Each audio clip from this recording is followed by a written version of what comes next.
Have a nice time everybody. This is Prem Kumar Baghel, lecturer in English from New Delhi.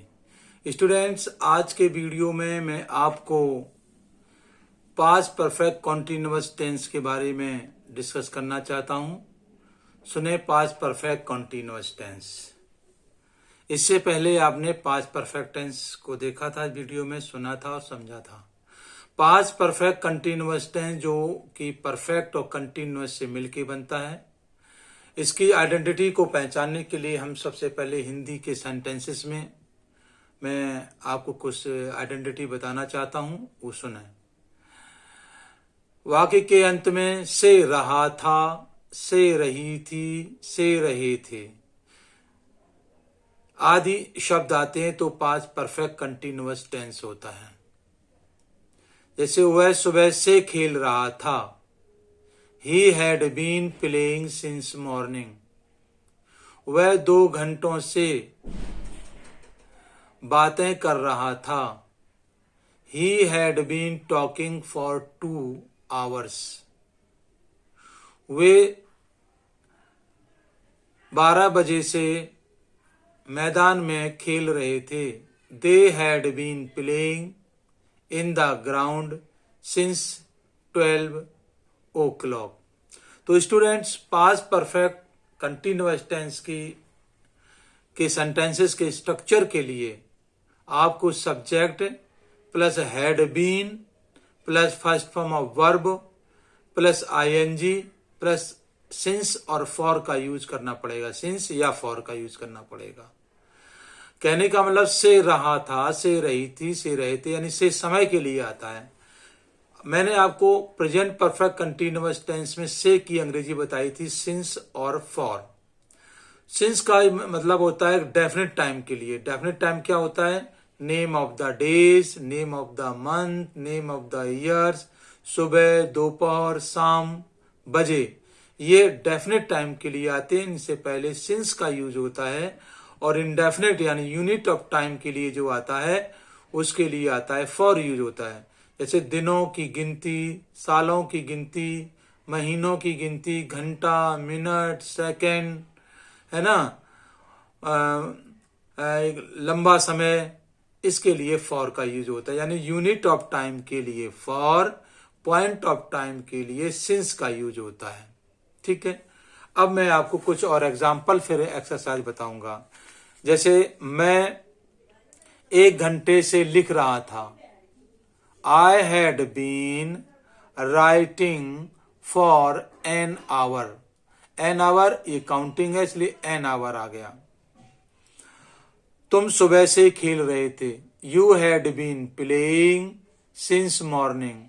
You had been playing since morning। कुछ लोग बहुत देर से देख रहे थे, Some people had been watching for a long time। Some people had been watching for a long time। कई दिनों से वर्षा हो रही थी, It had been raining for many days। It had been raining for many days। अब हम लोग exercise करेंगे।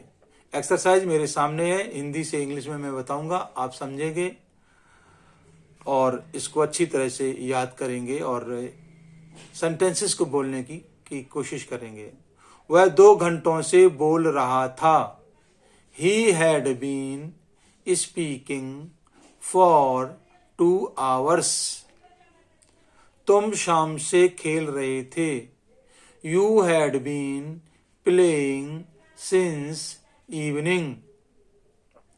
सुनीता 1 घंटे से लिख रही थी, Sunita had been writing for an hour। Ram Mohan 2 दिनों से बीमार था, Ram Mohan had been ill for 2 days। Ram Mohan had been ill for 2 days। Students, यहां देखो मेन वर्ब नहीं आया है। हैड बीन हेल्पिंग वर्ब है, मेन वर्ब नहीं दिया है, तो इल डायरेक्ट यहां पर एडवर्ब आ जाएगा। तो यहाँ ही समझने वाली बात है कि अगर मेन वर्ब नहीं दिया है तो कोई बात नहीं, आईएनजी भी नहीं लगेगा। ठीक है। कई घंटों से वर्षा हो रही थी। It had been raining for many hours. मैं 5 वर्षों से इसके लिए कोशिश कर रहा था। I had been trying for this for 5 years. I had been trying for this for 5 years. Rohan सुबह से दौड़ रहा था। Rohan had been running since morning. Rohan had been running since morning.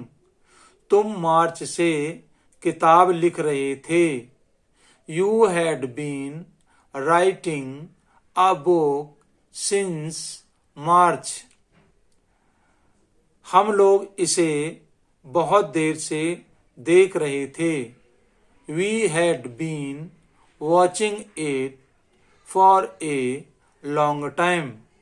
We had been watching it for a long time. तुम्हारी माँ 1 घंटे से गाना सुन रही थी। Your mother had been listening to a song for an hour. Your mother had been listening to a song for an hour. लड़के 2 घंटे से मैदान में खेल रहे थे। The boys had been playing in the ground for 2 hours. The boys had been playing in the ground. लड़के 2 घंटे से मैदान में गेंद खेल रहे थे, तो बॉल आएगा। ठीक है। The boy had been playing ball in the ground for 2 hours. मैं 10 दिनों से बीमार था। I had been ill for 10 days. मैं 5 दिनों से चल रहा था। I had been walking for 5 days. I had been walking for 5 days. Students, इस तरह से आपने देखा पास्ट परफेक्ट कंटिन्यूअस टेंस। ये कॉमन सेंटेंसेस मैंने बताई पास्ट परफेक्ट कंटिन्यूअस टेंस के।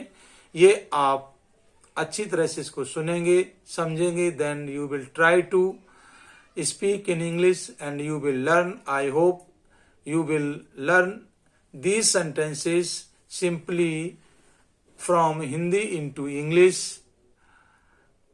आपने sentences को समझा, इसके लिए आपको बहुत बहुत धन्यवाद, यानी कि thanks a lot for watching my video. Thank you very much. Thank you.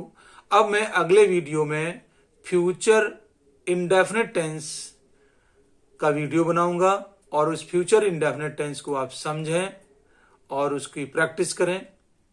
Thank you for watching my video. Thank you.